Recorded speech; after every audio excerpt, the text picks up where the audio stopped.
See, we're official now. Yeah, we're live. This is all very exciting. I love doing these interviews.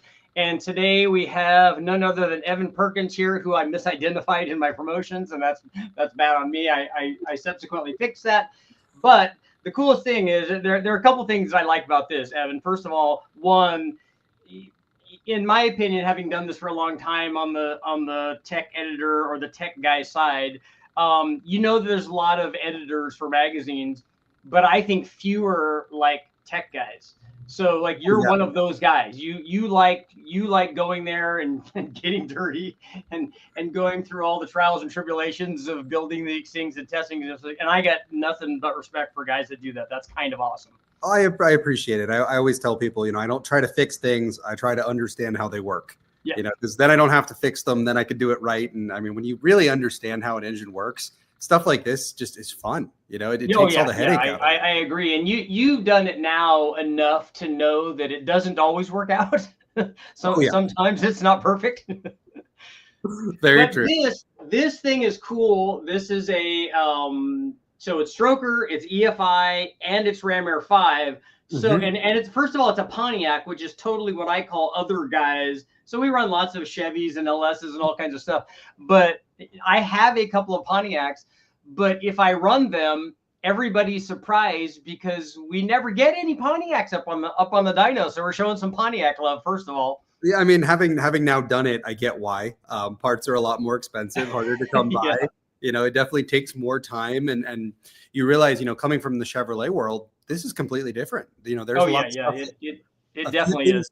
Yeah, a few things that Pontiac really did better, and then a few things where you're like, oh man, I kind of wish I was working on a Chevrolet right now.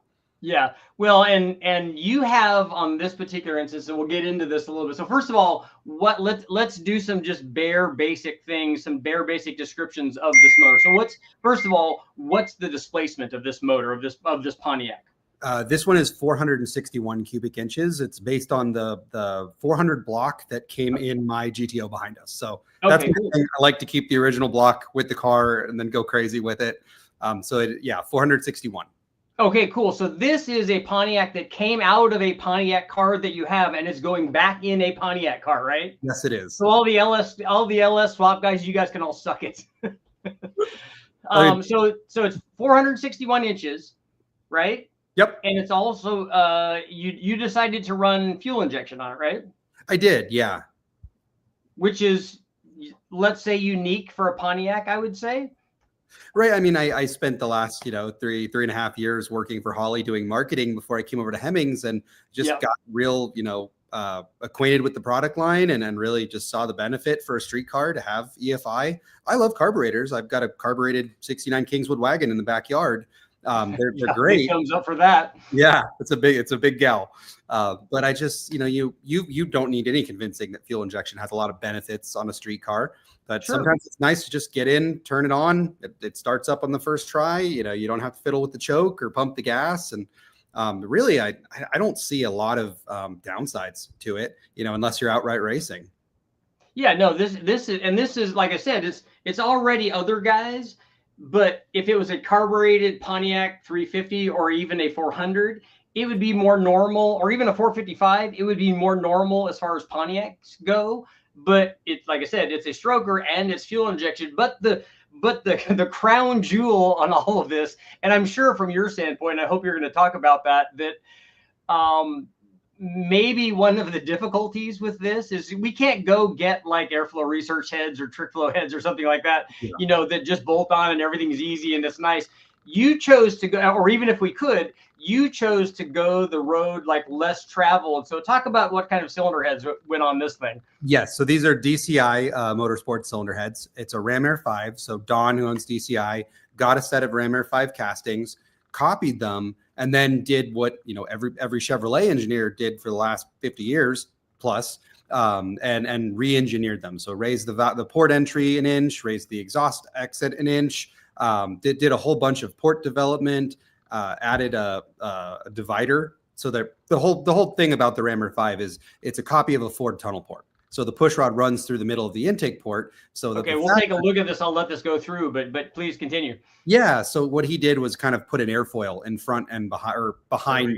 You can see the port. So he's got an airfoil behind it. So this head flowed 310-ish CFM back in the late 60s. And his, I mean, with his race port gets close to 500. So it's 500. That's a big number. Yeah, it's a really, really capable head, but it maintains that Ram Air 5 push rod through the port, which is, you know, the most unique Pontiac you can possibly do. Yeah. So we did a story at Hemmings on the history of this cylinder head, and we met with a guy named Dimitri Toth, who was in the room when the Ford head came in. It was from Ford's DeLorean. Well, that story is actually true, because I've heard that story for a really, really long time, which is why I loved being around guys like Jeff Smith and stuff, and hearing all of these older stories from the OEMs. But that's such a fantastic story. It's so cool that it happened that way, and that we found someone that was there. I mean, fly on the wall, in the room, knows the real story. And I get, you know, he won't tell you who the Ford guy was, because there's still a little bit of bad blood there all this time. Yeah, I would imagine. But we did this story, and I was like, this is so freaking cool. And I had already kind of spec'd the parts out to do a stroker Pontiac. And like, I've got to try to build one, you know? So that's where the idea came from, was like, let's go make one of these and see what it does. Like, I understand it's not an original Ram Air 5, you know, casting. I'm not a millionaire. And for the average guy, that's not possible. But this is something that's attainable. You know, your average guy can save up and make it happen. And it's a tunnel port Pontiac. It's a real deal. And also an original set of Ram Air 5 heads are not going to do what these heads do anyway. That is correct. So, and it's interesting that the Ram Air 5, I think if I remember my Pontiac history, that they were kind of thinking about this head, or the Ram Air 5 head, the original cast iron version, for the Trans Am version, like the 5-liter version, like a 303 for Trans Am racing, which again would be like the Boss and the tunnel port stuff that guys would think, hey, that's way too big for what you guys are trying to do. Right. And then there was going to be, you know, a Trans Am variant that was right around that 5-liter mark. There was going to be a NASCAR version that was, I think, 360-ish cubic inches. And then there was going to be, I can't remember if it was a 428 or a 455, but that was going to be like the drag racing package. So they had a couple of them planned, but huge runner volume, real lazy down low.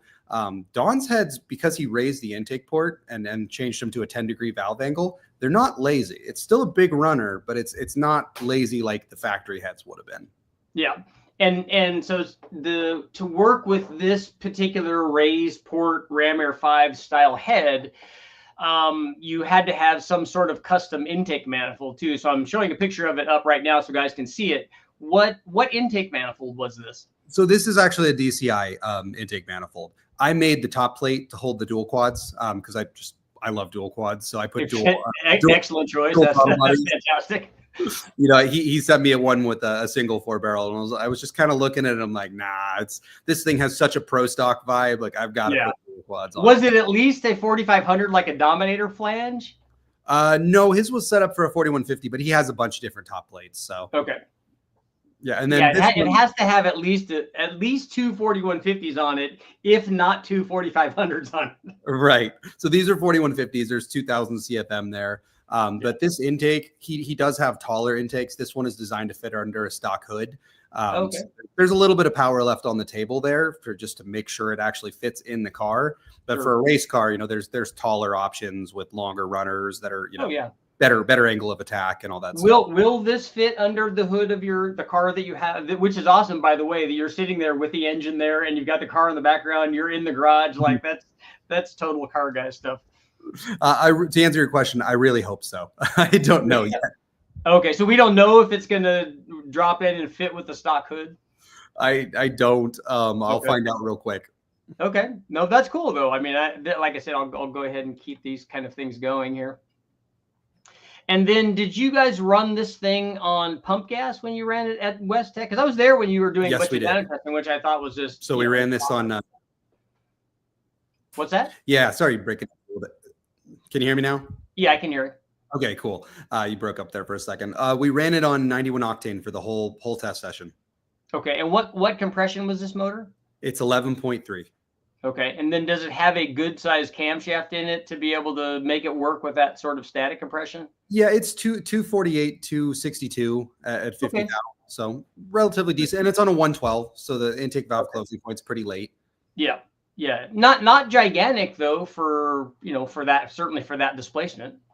No, definitely not. But it's mid 700s lift. So it's doing a lot of work in that relatively short duration. Well, you want it to take advantage of what those heads have to offer. Otherwise, why do all the porting and stuff, right? Yeah, exactly. I mean, these actually are not ported. These are as cast. Okay. As cast. They clean up the entry, but that's like standard process. I have not taken a grinder to them, and there are ported versions available that flow higher. Mine flowed 360 on the fixture or on the test bench at West Tech, but that was on a 4155 bore. Okay. So I think Don probably flowed them on a larger, like a 455 style bore when he published the numbers. So mine are obviously a lot smaller. I wish I had, a 4500 bore, but not on a 400 block. Yeah, no, that's going to be hard to do. I got to go back and meet Don when I was back in Ohio with the Car Farm guys when we were doing the Omni stuff, and it's a cool little shop, and he's a great guy. They had a lot of cool stuff there that I was, like I said, since it's other guys' stuff, I'm just walking around like, oh, that's cool, and that's cool, and that's cool, and all this stuff is like so cool. Super great guy. Yeah. He was really, really nice. So we're taking a look at the power curve. What rockers do these heads take? Is it different than a Pontiac rocker? Yes. So it is. There is a Harlan Sharp Pontiac rocker that Don uses a lot of. These are from Comp, and Chris Potter over at Comp did something really cool. He took a 1.8 LS rocker and then pressed a Pontiac trunnion in it. Okay. So this rocker on this head, because Don uses a lot of shaft mount stuff. So this is a regular, stud mount rocker with a guide plate, but it is an LS rocker with a Pontiac trunnion in it. So kind of unique. Does it have a standard kind of like a rocker stud and guide plate assembly out that you just slide it on? Oh, that's cool. Yep. And we turned it to 7,000 and had no problems. And it's got a 10-600 push rod in it. So it's a real long push rod. It's a ton of rocker ratio. Oh, yeah. I mean, no complaints. I was kind of surprised. I was a little bit worried there because we know that LS is a really good rocker. And even if you change the weight a little bit by changing the trunnion area, that's not really going to affect the rocker weight because that's stationary. So that's a really good choice. That's kind of awesome.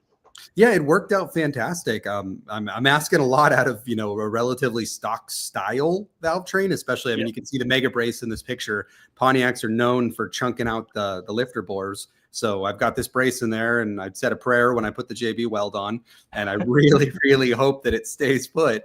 Oh, yeah. It is a known problem. This helps, but again, I know I'm asking a lot out of this Valvetrain. Yeah. Now, does this is this a hydraulic roller cam that you guys put in here? This is a solid roller. Solid roller. Okay. Yeah, I've got a photo of the camshaft, I thought. Let's see here. Yeah, I was talking to Don about it. I had this cam that Comp ground for me, and there's a little bit of a story behind this, but I had this cam laying next to a Comp LS cam, and it just comparing the core diameters between the two of them. Yeah. This thing, not only does it have mid 700 lift, it's got to do a distributor on the back. It's got to drive an oil pump, all the things that this does. And then you look at an LS cam that has to do none of that work. And it's twice the core diameter. Yeah, it's pretty beefy. Yeah. Right. So it's pretty amazing what this is doing. But this is a full custom from Comp solely because on a Ram Air 5, they switched the intake and the exhaust ports. So you need a custom cam. Otherwise, you'll be opening the wrong valve at the wrong time. I was going to ask you if there was something specific about the firing order on this thing or the positioning of the intake and the exhaust. Yeah, there is. Ram Air 5 did switch it up, but the firing order does remain the same. Okay. Still standard Pontiac stuff. And then what bore and stroke is this motor? It's a 4155 bore, and then the stroke is 4250. Okay. With a big and all of that is. Go ahead. Just the rod is a big block Chevy 6800. Okay, but the bore and stroke is pretty standard for Pontiac as far as Pontiac strokers go. I mean, 461 that's a fairly common 400 block kind of stroker assembly that guys put together. Yeah, it is. You can go 4 or 500. I mean, this is such a tall block. It's a 10-240 deck height, so it's bigger than a small deck big block. So it's basically massive. This 4250 took zero grinding to put in. Oh, nice. Yeah, coming from LS and Chevy, backgrounds, like you're used to kind of touching up for the rod bolts, and this thing like just add a giant arm in, and it did not care. Wow, that's nice. That's really cool. And then you said that he did this induction system. He did the intake manifold. Then you put are the 4150 throttle bodies, are those Holley units? Yeah, they are. They're the Holley NASCAR style one. Okay. And then John Mahovitz over at AccuFab helped me do the hold downs for the fuel injectors. Okay. Yeah. John's a pretty sharp guy. Yes, absolutely. And now is the throttle linkage on this, is it progressive? Like, do you have two barrels opening up, like in the front and the back, and then the secondary ones do it, or are they all just opening up? They're all opening at the same time. I will use that before it goes in the car. It's going to be a 6-speed car. It's going to, clutch car. I know that I need to do that. For the dyno, I just linked everything up 50-50, and it all opens simultaneously. Oh yeah, that's easy on the dyno. Yeah, but come installation, I need to build a progressive linkage because I was gonna say it's gonna be a little touchy if you're opening up everything at once. Once is a lot. Oh yeah. So, but this thing is, and what oiling system did you use on this? Is it stock? Does it have a good pan? What would you guys do with that? It's a Canton pan, and then the pump is from Butler. It's let's see, a high pressure standard volume pump. Okay. And it's been blueprinted by them. And then I went in and then opened up all the bearing feeds, ran cartridge rolls through the galleys, just trying to clean radius and that stuff. Yeah, exactly. Okay. Just cleaning up all the radius. Then I really didn't like the oil filter adapter, the factory Pontiac oil filter adapter. So I just tapped the block for 3/8 pipe thread and just ran my fittings directly into the block. And I've got a remote mount oil filter. Okay, nice. But yeah, with the exception of, opening up some of the oil feeds in the block and the bearings, it's a pretty stock style oiling system. Okay. Are you thinking about running a cooler on it in the car or anything, like an oil cooler on it? For sure. Okay. Now that the oil filters are all external, it's so easy to run a cooler. So I was going to say that's just line and it goes up and, comes back. That's going to be pretty easy. Mm-hmm. Well, this is pretty cool. How long, you tell the guys, how long did it take for all of this build? Because it's, like I said, this is not the easy button. Like, this is not the easy route. If we were to go build a small block Chevy 383 or a 383 LS or whatever, you just throw that together in like, a week or two. But this, I'm sure, took a lot longer than that. Well, I did a 408 LS for the president of Hemmings, which, took 4 weeks once all the parts showed up to just get machined, assembled, dynoed, everything. This took a little over 2 years to come together. Some of that was, I think I started this build during COVID. So parts delays were bad for all of us, but Pontiac was even worse. They got to fulfill their A-list items before they kind of work out to, as you call us, the other guys. But it took a long time to get everything together. And then once it was all here, this is, these are not parts that typically go together. It's a really unique head. So a lot of checking, a lot of fitment, and just kind of going back and forth, figuring things out. Like the rocker situation, we figured that out. That wasn't something where it was just on the table and we just went, oh, that one, that was a solution that came out of, talking to a really talented engineer at Comp. Sure. Yeah. And that's the thing, is that people don't realize when you're doing this, how many times things have to go on and come back off and go on and come back off and get measured. You're like, oh, this will work. Oh, but now that creates a whole nother problem. So we either got to solve that problem or go back to this and go to a different choice. It's a lot of work whenever you're trying anything new. Yeah, absolutely. I mean, things even like checking the exhaust valve radius to cylinder bore clearance. Oh, okay. Things like that, where you got to flip the block upside down, get a feeler gauge in there and make sure, because this valve is really, really tall. The heads are designed to accommodate, over an inch of lift, which obviously takes installed height and a really long valve stem. So it just, things can move. Things are, not in the place that they would have been on a factory head. So a lot of checking. Yeah. So if it was designed for an inch lift and you're only running in the 700, you're not even close, right? And that is actually part of the reason I'm running so much lift is, in talking to Chris Potter, if we ran 0.500, we're only using, this tiny section of the spring. And then, the whole, that one coil is trying to carry the weight of the whole Valvetrain load. And it's going to fail. So it was actually safer to run a little bit more lift than to run short lift and hurt the spring. Yeah, it's important to get to the spring works best when it's near coil bind. You need to get the spring actually working near coil bind. It stops the moving around, and like you were saying, it stops the isolation of only part of the spring taking all the load. There are a lot of things to consider. I've had people ask me that all the time on the LS side. Hey, can I run like 650 or 660 lift springs? Can I run that on a 550 lift cam? I'm like, yeah, you can. It will work. I said, but it's not the best way to do it. You should just get the right spring for what you're doing. Exactly. No, this is very, very cool. And so we'll go ahead and we'll go over here to the dyno. You guys can see it on the dyno. You guys ran this with an electric water pump? Yeah, and I have an electric water pump on. It's still there. That's what I plan to run on the street. It's a nice Mazir unit. I think it'll be enough for what I'm doing. Okay. You are going to run the Mazir on the street? That is the plan. Yep. Okay. What have a mechanical if it doesn't work out? Yeah. Okay. What headers were these? These are from DCI also. Okay. And it's a 2-inch primary deal.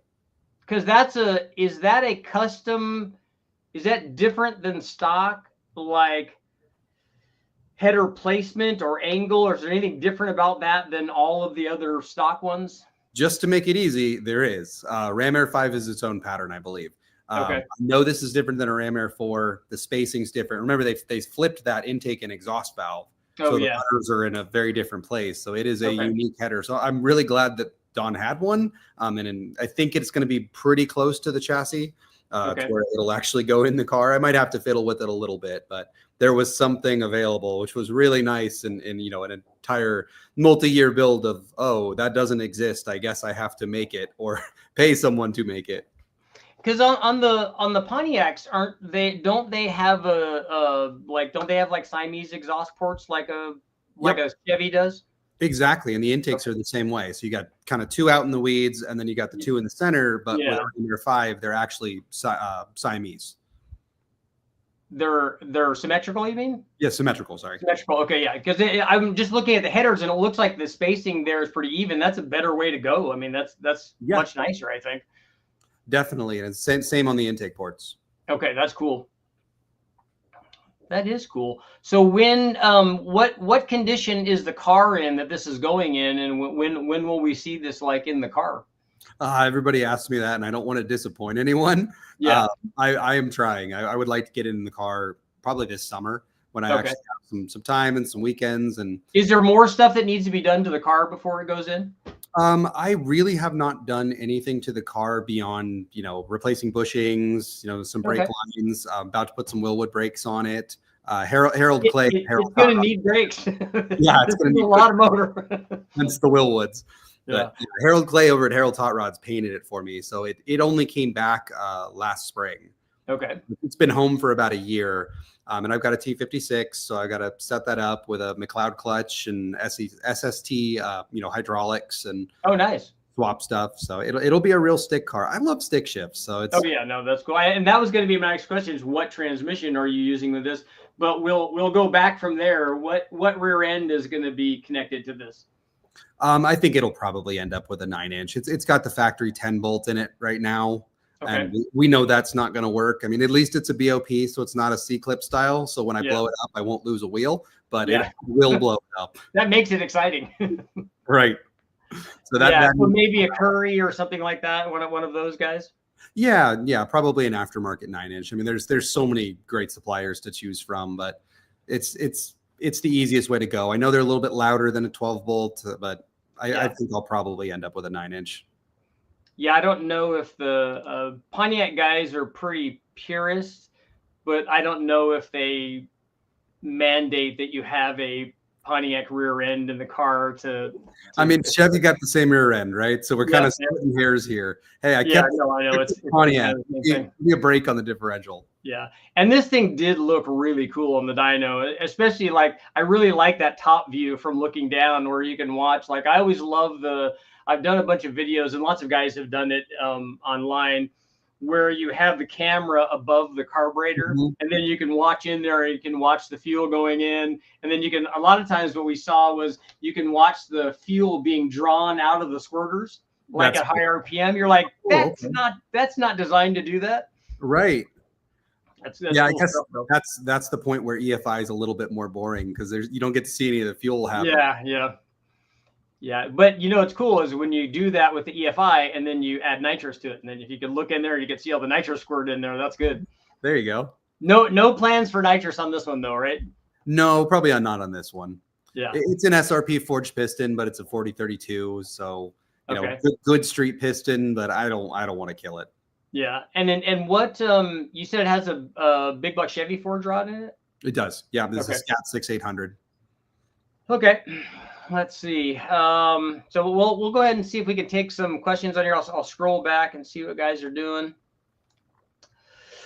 Evan Perkins, Ram Air 5 tonight. Pontiac Power. Let's see.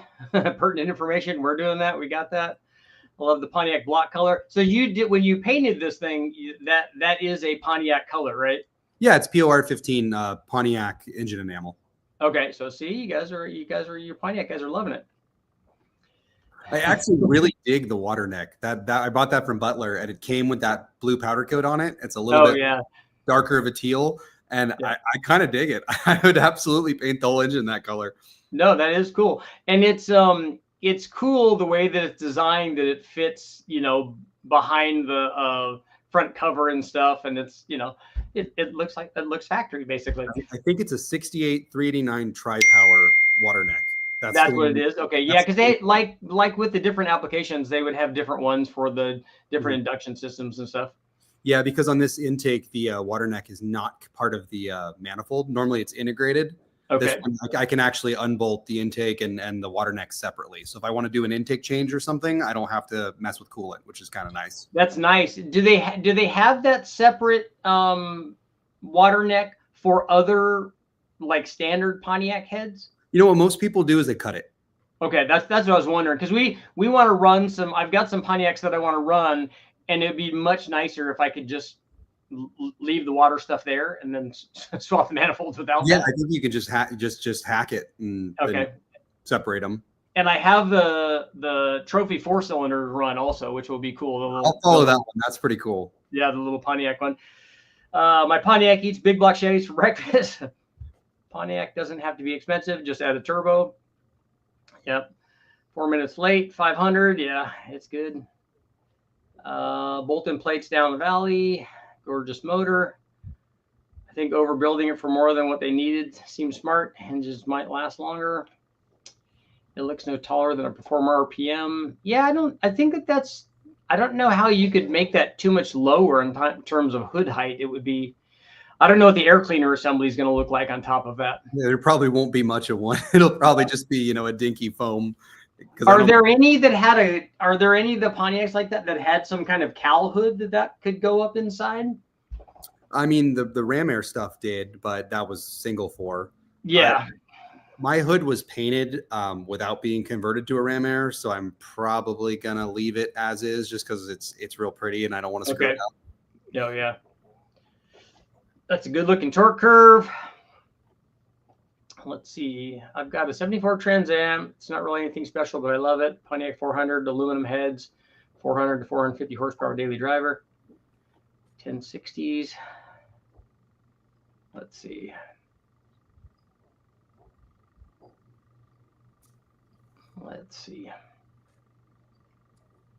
Those are ultra long push rods, which those are. That's like a that's longer, like you said, it's longer than a tall deck big block Chevy, right? And then also the 400M Fords are really tall deck too. I think that they're in the 10s. Yeah, I mean, it's 10 to 40, right? So it's taller than a tall deck big block already. And then Don added a ton of valve, you know, stem to be able to run high lifts, which makes it even taller. Oh, so so we got, well, how long is the push rod on there? 10600. Okay. Wow. So I mean, if it's a 10600, it's got to be pretty big and pretty thick then, right? It's a 3/8 because that's what the tube inside the runner will accommodate. Okay. 135 wall thickness, so you know, pretty robust 3/8. But yeah, 135 is pretty thick. I would have put, you know, just coming from, I worked for Trend for a little while and learning a little bit about spintron testing and push rods, I would have absolutely put, you know, 7/16 or a half in there, but I can't fit it. You know, it's running Yeah. through the port. I've only got so much room. Yep. I got a 73 Grand Am, 2 of them. Let's see. So Richard, seems like you're avoiding what we were all thinking. How much money? Oh, how much money does it cost? I don't know. I have no idea, and I don't ask stuff like that anyway. Plausible deniability on that. I have kept. Yeah. That's not. I don't talk about that ever. I mean, there are cheaper Pontiacs that you can build, you know, and then people, one of the biggest comments I got on the video that's on the Hemmings channel, where we actually dynoed this thing, was, you know, it's not a real Ram Air, or, you know, 675 isn't that much. I could have made more. There are better, you know, I won't say better. There are higher flowing heads that are more of a stock style that don't have a freaking pushrod tube in the middle, you know. Yep. No head designer ever said this is the best way to do it. You know, Don is something that is Pontiac history, and it's cool that it still exists, right? Yeah. So it's neat that it's a tunnel port Pontiac, and it's the real deal. You know, this is what George and Don DeLorean and that whole little story. This is the culmination of that. If you know, I wanted to go to Kaufman and put a high port on it, I could have made more horsepower, but that's not what we were trying to do here. Well, and you would have built a different motor. I mean, it's not that I go through this a lot with people. You know, you get people that are like, oh, my motor makes way more than this. I got this all the time with every, like, I could run a 347 Ford. Oh, mine makes so much more than that. Or a 383 Chevy, or a big block 496 or whatever. Oh, mine makes so much more. Like, I'm like, look, this isn't a competition. First of all, I'm showing you what this cam did and this cam did. That's the information I'm giving you. We're not measuring here based on who makes the most power. That's not what this is. That's exactly right. You know, if you want to, and this is cool. If this thing would have made 400 horsepower, this would still be cool for all the reasons that we talked about. Exactly. It never got made. You could never buy a production car with this engine in it. It has a ton of story behind it, and DCI is the only guy that's out there doing it. So it was just cool to bring it into reality. And shit, 675, man, that is not a bad number. Yeah, because like I said, the other thing that's really cool that nobody else will be able to do, you will never pop the hood anywhere you take this. Even if you took this to a Pontiac car show, you will never pop the hood and find another one like that. There's not going to be another one looking like right next to you sitting there. Yeah, most likely no. And then this thing is so weird, and there's so much history and story behind it. I will be surprised when someone goes, "Is that a Ram Air 5?" You know, because the people that know, they really know. But if you don't, and you look in here and you look at this thing, how do you tell? You know, you got to spot the exhaust pattern, or, you know, there's giveaways. But for the average car guy, I think this would be a pretty hard one to identify. I do too. I mean, other than it, you know, the first thing I would look at if I walked up on this, the first thing I look at is the color. I'm like, okay, I kind of know the different kinds of colors for things. You know, you got Chevy orange and Ford blue, or, you know, I would look at that, because I wouldn't have any idea looking at that had I not already known Evan and thought how cool this was. I know we've talked about this for a while. Yeah, I wouldn't know. You know the reason that I didn't do coil unplug ignition? Why? So I had a set of LS coils when I was building the 408, and I kind of set them on the valve cover, and I was just looking at it. You know, how would I build a fixture to hold them, or bracketry? And you know, we both know there's a little bit of power in that, and it's modern technology, and that's what I'm doing here is just taking all the stuff people have already applied to Chevrolets and doing it to a Pontiac. And I had a neighbor walk by, and he goes, "You better not be putting an LS in that Pontiac." And I went, I'm going to put the distributor back. Okay, that's done. Never mind. Yep. So that's and I would argue that the LS stuff with the coils on there, I don't think it looks very good anyways. I mean, you know, that's why they put the big ugly cover over everything, so that they're trying to hide all of that. Let's see. What is the best all-around cam and head combination for power out of a 5.3? We can come back to that. Let's see. Hit it with a 100 shot. What's the rod length, the crank stroke ratio? Well, what did you say the stroke is? The stroke's 4,250 and the rod length 6,800. I have never really put a lot of stock in that rule. I have this much. I mean, we talk about this on this channel quite often, things like rod ratio and bore and stroke and different things. I'm like, look, we don't need to talk about that until we talk about all the things that really make a big difference. And then we can talk about the things that might make any difference at all. Right. I believe it was Rear Morrison that said the connecting rod exists to attach the piston to the crankshaft. That's its only job. Yeah. I'm going to show somebody, they were asking about the push rods going through the head here. Let's see if we can get a shot of the head.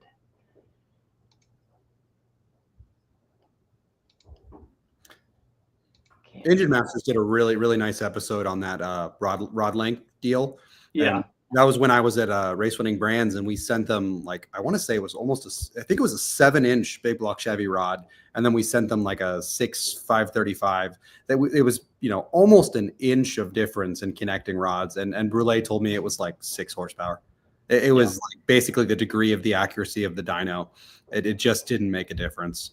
Yeah, I did that test on small block Chevys because way back when I built all of those. Like I built a 365 and 375 horse 327, a DZ302. I remember that 370 horse LT1. I built replicas of all those, and then we ran them to see how much power they really made. But when we put all the combinations together, the piston manufacturer that I was working with had combinations for that dome height and everything, but they only had them for 6-inch rods. So I made him with 6-inch rods, which none of those motors came with. And so Campisano, who was the editor of all Chevy, said, hey, look, everyone's complaining that none of these power things are accurate because you have a 6-inch rod in here. I said, well, Jim, realize that it's going to change this much if I put a 5.7 rod in and adjust the piston pin position stuff to make that work. He goes, I know, but they're destroying us. I said, okay, I'm going to do one of them. I'm going to rebuild one with the right piston and rod combination. We'll change the piston, we'll change the rod. I said, and right away, we're changing something there, not the rod length, but we're changing the piston weight. I said, so we'll rebalance it, we'll run it again. There was not 1 horsepower difference. I believe it. The 5.7 rod from the 6-inch rod. And I'm like, look, like the guy says, it connects this one to this one, and in the rate, like, and you're only talking about a 350 horsepower motor anyway. I'm like, how much do you think that it's going to affect that? At reasonable RPM as well. Yeah, at like 6,500 RPM, it's not gonna do anything. I think there's 2 reasons to really take rod length into account. One is, you know, in a power adder application where you can shrink the rod and put more meat in the top ringland, you know, and make the piston stronger.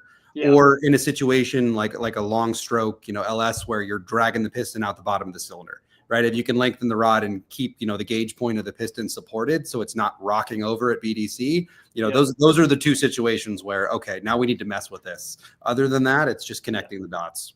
Yeah, that's a common thing on guys want to do that on LS motors where they want to put too much stroke in them to make stroker combinations. Like they want to put a 4100 or a 4125 stroke crankshaft in them. I'm like, that's good. You're pulling the piston about halfway out of the bottom of the sleeve. So that's a terrible idea. It's like a mandolin slicer. Yeah, know? I'm like that should last several hundred miles before something really bad happens. Let's see. Love the build. I got high ports on a 461, high ports on a Pontiac 301. Strongly considering switching to Ram Air 5 like you did for both builds. That's a Pontiac Ray's garage. I don't know if you're. I'm not familiar. I'm not in the Pontiac circles. I'm not, but Jeff Kaufman's a super good guy, and in that high port's a great head. This is just a completely different animal. Yeah. I follow Kaufman's stuff and comment on in Facebook and Instagram stuff, so I can see kind of. I like seeing that stuff, and they make big power, so they know what they're doing, and it's Pontiac, which makes it weird, and so I like that. Yeah, I mean the high port's a great race head. This is it's a great head that makes a bunch of horsepower. You know, Don's had some pretty wild combinations, real big cubic inch high RPM stuff that makes stupid numbers. But this is a head where when somebody knows what you have, you're like, okay, we can be friends. Yeah, no, that's it. Yeah, it's more the gee whiz thing. Like I like so much weird stuff. Like I like Nash Metropolitans.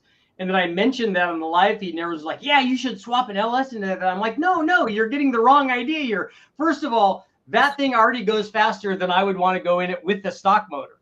I said, it's terrible, but it's also awesome. So that's why I like that, because it's weird. You know, I'm taking apart the Chevy Sprint Turbo in the garage that I'm turning into a Bonneville car, not because it's going to go faster than the 227 mile an hour Civic that we did. It's not going to. It's not going to be anywhere near that.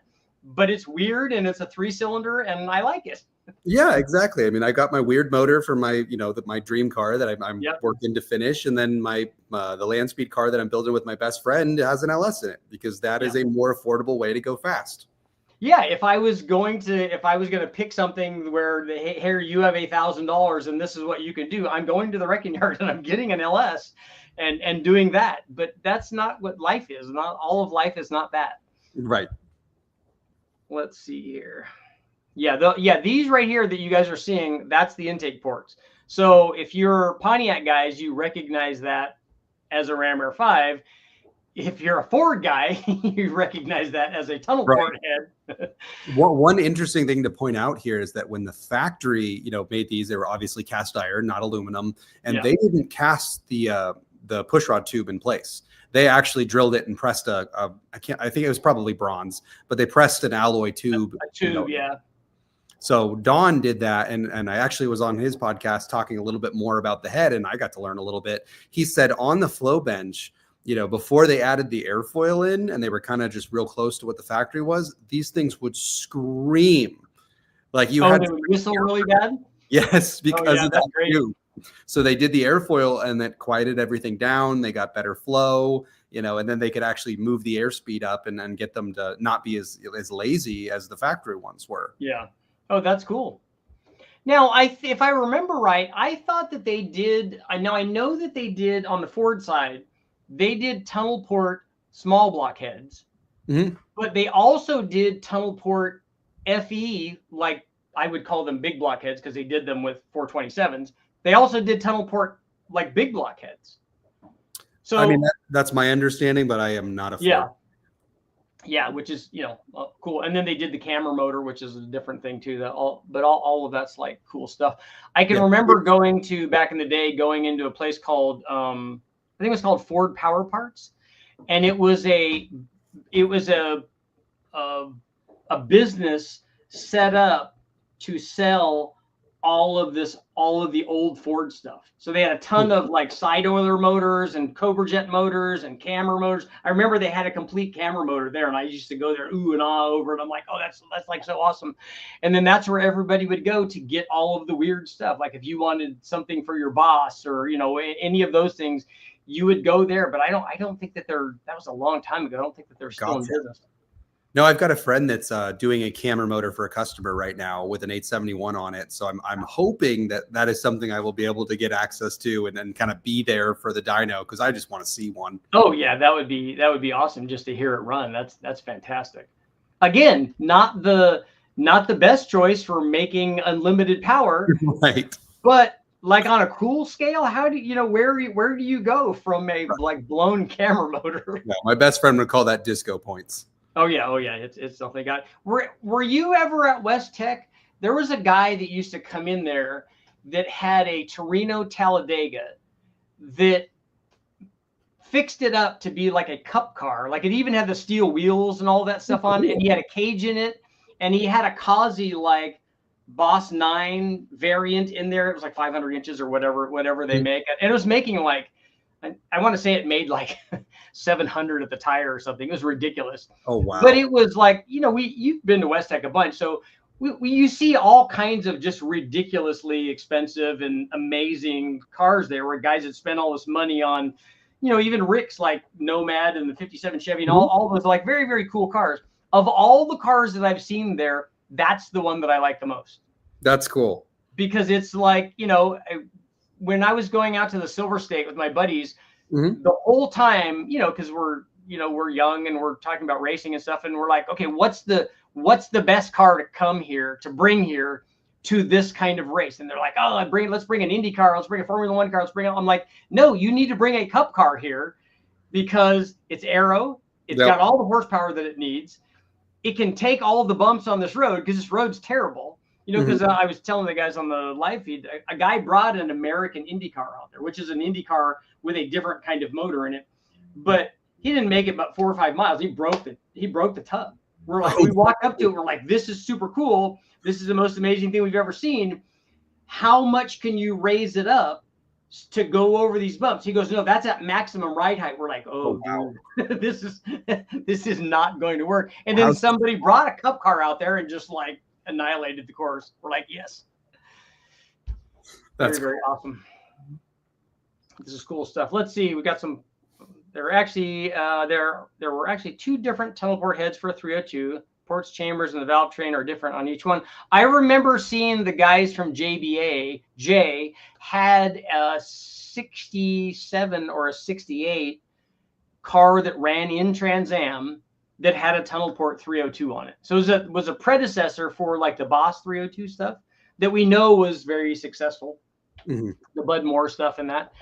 That they were very successful, but the tunnel port stuff I think was a lot more maybe problematic for back then. I think it's really neat that it happened, right? You know, they were with every variable that they could possibly play with, and no one had done this yet. So, you know, somebody at Ford, you know, they get the credit, they did it first. Somebody was like, well, what if we just run the push rod through the middle? You know, an aha moment at some boardroom, and then they did it, and they're like, well, it actually, you know, we can get some real flow out of this. Yeah, the push rod's always in the way. Well, what if we made the port gigantic and then just didn't care about the push rod being in the way? Oh, that's a really good idea. That's where it would be awesome. Like it's cool that they did this, but it would be awesome to be the fly on the wall when those guys are hanging out and this stuff comes to pass. Like I want to know is like, were these guys all sitting down like over drinks or a burger or whatever, and they're like, dude, you know what we need to do? And then somebody comes up with the idea and then goes, okay, let's go make that happen. Or I know Frank over at Ford and he can bring over one of these heads or what, you know, that kind of thing. I'd like to see how all of that transpired. I mean, thanks to Dimitri Toth, we have that fly on the wall story about how the Pontiac version came to be with, you know, George setting the Ford tunnel port on a Pontiac block and going, this is close enough that we can basically bolt it on and then bringing it over to the Pontiac motor division and then copying it. But I don't really know the story of, you know, how the Ford engineers came to, you know, in the first place. But all of it, like anything that's super cool, like an L88 big block Corvette or a ZL1, or, you know, they did a 454 version of the all aluminum ZL1 motor, but they did pre-production stuff and then said, okay, we're not going to do this. But being around the engineers that decided, like, this was kind of like the Chevy race shop stuff. It's like the engineers that are deciding, you know what, we got this 454 and we had an aluminum 427. So we need to have an aluminum big motor. I just want to be there when they're all talking about that stuff. Cause that's, you know. I think it's gotta be, you know, the same personality type in all of these situations where it's just somebody that would, you know, rather beg for forgiveness than ask permission. Exactly. You know? Like, hey, let's put this big block in this C4 Corvette. This is a fantastic idea. This is nothing but good. Tom, did you put the push rod in the middle of the port? Yeah, sorry about that. I just thought it'd be cool. We tried moving it to the right. We tried moving it to the left. And you know what? That's the best place for it. Let's just go. Let's just run it. No, that's awesome. And you know, and you too, we all have Jeff Smith, Freiberger, Dulcich, all these guys got to be around a lot of this cool stuff like at Westpac. So a lot of these weird ideas and a lot of these weird test things like happen there. Like there's stories that nobody knows about, things that happen there that would make like really good like book material and stuff. Yeah, but those are the kind of people that I want the engineers to be. Yeah, that's fair. I mean, I think being around Engine Masters was probably the most influential thing for me. You know, reading the magazine as a kid in high school. You know, I remember the issue where Dulcich put a K24 in and then got roasted for it. But he was like, this is a cool engine. And people should, you know, appreciate this. It turns 14,000 RPM. You know, it makes, you know, 150 horsepower per liter. This is cool stuff. And as engine enthusiasts, you should get it. Then actually going to Engine Masters and, you know, meeting Mike Semchi, who you know, ran Pontiacs and you know, won the competition with one, and Kazi and Barry Robotnik. And I mean, just sharp freaking people. I mean, I going with the names, and I just these people are so inspirational and talented, and yeah, it was really, really cool, and it's a shame that that doesn't happen anymore. Yeah, it was when I went there for one of the competitions. I got to sit there and listen to Bischoff and Kazi and all of these guys talking about things. And it was, to me, like, I'm not going to add anything to that conversation because they're engine builders and I'm an engine assembler. I just happen to have like dyno time and an endless amount of like test data to look at to get an idea of what questions to ask, basically.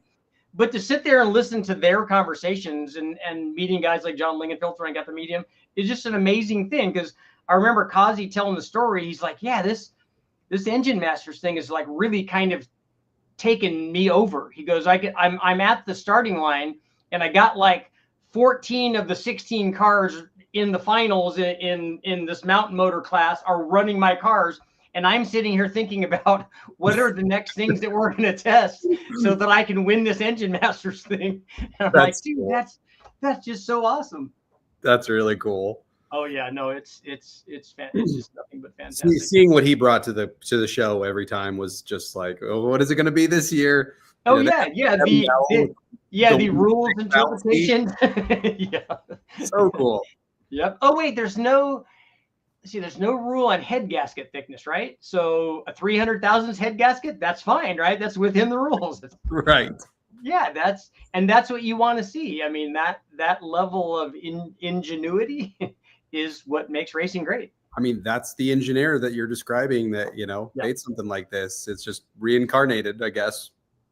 Oh yeah. And I want there to be those kinds of guys out there to go and learn. When I did the top speed shoot, I brought my Mustang out for road and track. We went out to the Fort Stockton facility out in Texas, and I got to be there with John Lingenfelter and Corky Bell and Bob Norwood and all of these and guys that I didn't know, but all of these guys sitting around talking about all this cool stuff. And I'm just this kid that came with his Mustang, just drove out there. I don't know any better. I'm like, this is awesome.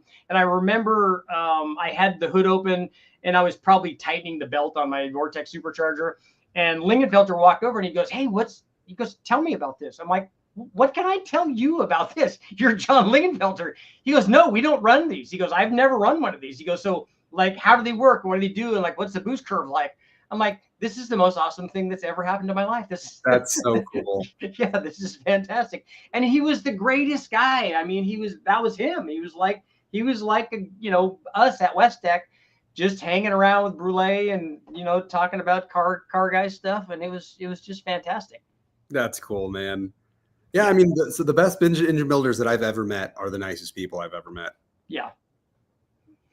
Oh yeah, because when I was at Engine Masters and I was sitting there with those guys and they were talking, one of the guys in the competition walked over because we were all talking about, well, how much testing did you do before you got to this like power output? Mm-hmm. And I'm like, dude, my motor has 460 pulls on it. And then so we're all talking about how, like I said, I'm an engine assembler, I'm not an engine builder.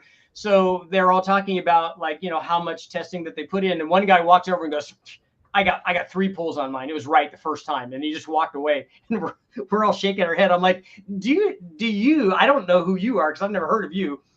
But all of these guys that like constantly win this competition, I know those guys. More than likely they're going to do well. And you, Mr. I only ran 2 runs. Well, you didn't find enough power because you need to look deeper than that. Yeah, that's not enough. Yeah. Yeah. No. I probably have 50 on this engine. Just from doing that one video and then breaking it in. And I really wish that I could spend a week, on the dyno, just continuing to develop it. I looked down the intake runners when I was putting a plenum spacer on, and I realized that one of the ports has a little bit of misalignment. I'm like, oh, I could take a die grinder, clean that up in, 10 seconds. We're out of time. We found almost 30 horsepower just in lash. I'm like, if I keep working at this thing, I'm going to get over 700, but I can't. Yeah, like I said, you gotta ask the right questions. You got to keep asking questions. Yeah, the development part of it, I think, is the most fun. Where you bring it there and you change everything you possibly can. We swung the cam retarded the cam 4 degrees, hoping that, that would help close the intake valve a little bit later, make it, drop off a little bit at the bottom, but pick up top. And nope, that wasn't it. So like, well, shit, now I want to swing it the other way. But that's important that you tried, because like when I was doing Engine Masters, we tried way more things that either lost us average power or were a net zero. So maybe it picked up at the bottom and lost at the top. And since we're looking for an average power production thing, it just didn't gain anything in the average. Yeah, but we found way more of those than we found like wins. And after you get to a point where you have a pretty good candidate, which we did, it was a finalist, but you would be looking for onesies and twosies. You're not going to find a 20. That's just not there anymore. Right.